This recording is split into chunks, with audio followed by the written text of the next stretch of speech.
আজ 23শে জানুয়ারি। আজকের দিনে সরস্বতী পুজো এবং নেতাজি সুভাষচন্দ্র বসুর জন্মদিন একই সঙ্গে পালন করা হচ্ছে।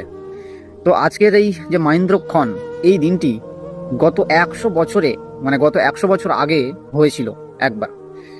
মা সরস্বতীর পুজো করেছিলেন নেতাজি সুভাষচন্দ্র বসু জেলখানায় বসে, জেলের মধ্যে থেকে, ব্রিটিশদের অধীনে থেকে। আপনারা কি জানেন সেই ঘটনা?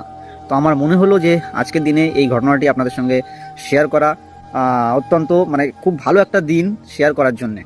তো শুনুন কি হয়েছিল সেদিন। আজ থেকে প্রায় 100 বছর আগের কথা, 1925 সাল।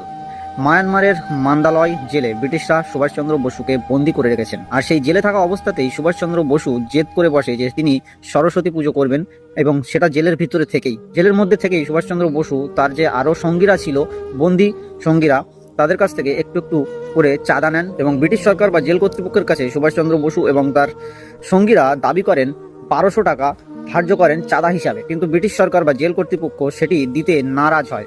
কেন তারা দেবে?